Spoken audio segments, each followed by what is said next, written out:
Hi, I'm Mike from Pierce County Explorer Search and Rescue, and here today I want to talk to you about the ESAR equipment checklist. Here's the pack list right here, and there's a list of items. It's a lot of items. Some items can be used for more than one use. It's up to you what items you carry, where you carry them. Um, but you are required to have the ability to use all of these things. So, for example, if you have a Jetboil stove that's got a cup, you don't necessarily need a pot. But if you have like a MSR whisper light that doesn't have a cup attached to it, then you're going to need you're going to need a pot with that. Um, if you feel like that you need a cup to be able to drink tea or coffee or something, then you're going to need to add that into your list. Um, some very important pieces that you should always have with you are the 2 garbage bags, which are located under the emergency section. Um, Matches are always important. Sometimes you may require matches in order to light your stove. Other stoves may have uh, an automatic, like a piezo lighter, um, or you may need to start a fire to warm somebody up. So matches are critical. Um, Also, we've added a couple of different things under environmental protection. Pack cover. Make sure that when you're getting a pack cover that it not only fits the pack, but the extra stuff that you're going to carry on the outside, say like your pad and your tarps. Um, what you put in for snack food is up to you. How your 2 liters of water consists, whether that's a couple of Nalgene bottles or a bladder, is up to you. Um, the specific types of clothes that you pack, as long as they're wool or synthetic, so that they're moisture wicking, they're okay. Um, the only times that we're gonna have cotton would be for summer use, and even then you might consider using the moisture wicking material anyway.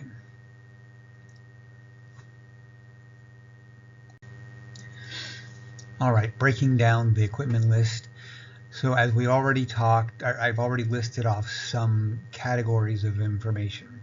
The pack checklist it consists of systems. So there's environmental protection systems, SAR tool system, nutrition systems, extra clothes, hygiene, emergency, eating, and sleeping, as well as the clothes you're going to wear, and then some optional gear. Think about how your systems flow and how you use the gear that you've got. So, for example, that pack cover that we talked about in the previous slide, you probably want that somewhere pretty easily accessible so that if it does start to rain, you're not pulling everything out of your pack in order to get a cover on your pack. Mapping tools, same sort of way.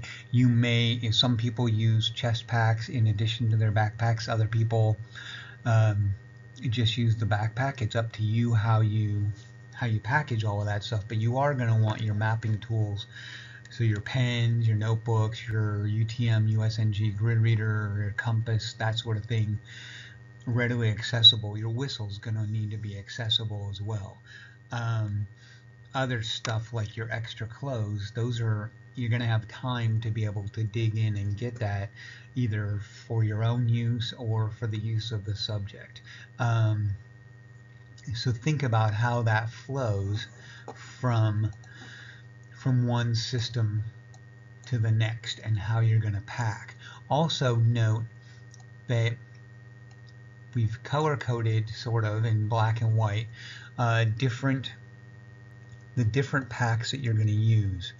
So urban, 24-hour, and 48-hour packs. So you're always required to carry a 48-hour pack when you arrive on a scene.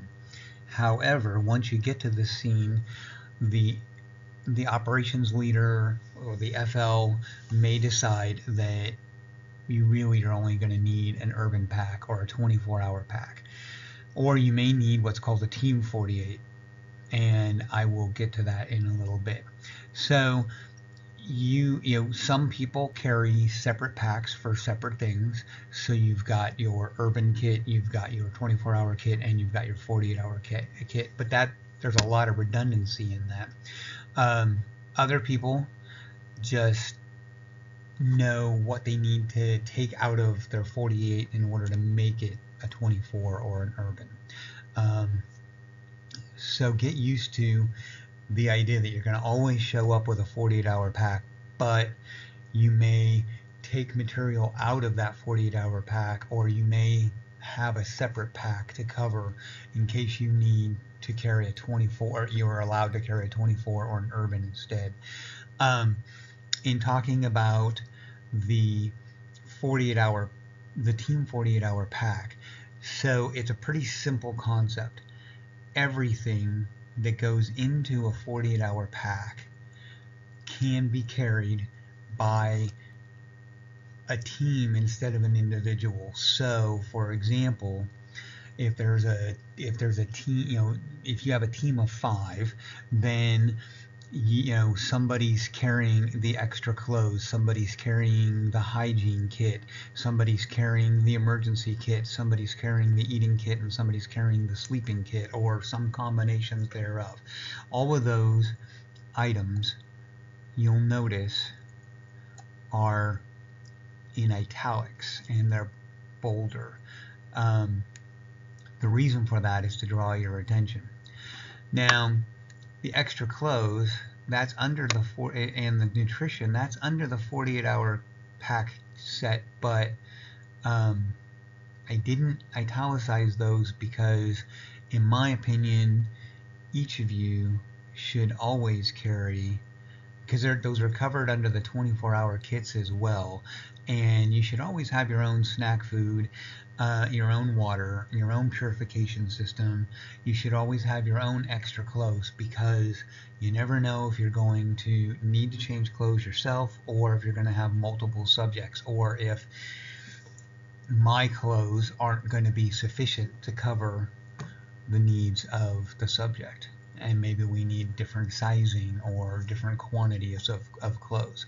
So I think that everybody needs to carry the nutrition and extra clothes regardless. And you know, you can get away with one hygiene kit, you know, a trowel and toilet paper per team. You can get away with you know, the garbage bags, matches, and fire starters per team. And you can get away with the hot meals because you're probably not going to be out for 48 hours. So this is more going, and the hot meals is going to be more for the benefit of the subject rather than necessarily your own eating. A situation like that might be where you know you're going to be out for a while and the weather's inclement. So it's raining or cold or what have you. So you're going to want the extra gear, but you know that you'll be coming back to base frequently enough, and then if you do have to bed down for the night, it will probably be around base where you'll be able to get access to the rest of your gear. And what I want to talk to you right now about is that the list of equipment is always changing and growing as new technologies develop or different needs occur. There will be changes to the equipment list. Every year we're looking at how trainees are packing and what they're packing and what they're using for equipment, and so different things will be added or removed from the packing list to reflect the changing needs of what we do. So make sure that you take a look periodically at the pcesar.org website under equipment list, and you should be able to get the most updated version of the list. One of the features of this packing list that I think is pretty important is that we've given you 4 checkboxes that you can use to periodically check to make sure that your equipment is ready to go. So there are some perishable items in your equipment list, like your food, that you need to make sure that that you keep track of, so you don't want to end up, having protein bars in your snack kit for a year and have them be out of date and end up making you sick or something like that. Also, replenishing water is a good idea. And there are other things like your notebook. You may run out of pages in your notebook, or replacing the batteries in your headlamp and flashlight, and extra batteries. Your first aid kit, if you use your first aid kit, you're going to want to make sure that you replenish the things that you used out of it. And toilet paper, the list goes on. So use those check boxes to make sure that your pack is ready to go at any given time, so that you can get out the door and get to the rendezvous location as soon as possible, because all you have to do is throw your pack in the car. So that's the end of our presentation. I hope that you got a little benefit out of that and have a better understanding of where the equipment checklist comes from, how to use it, and ways to think about your equipment.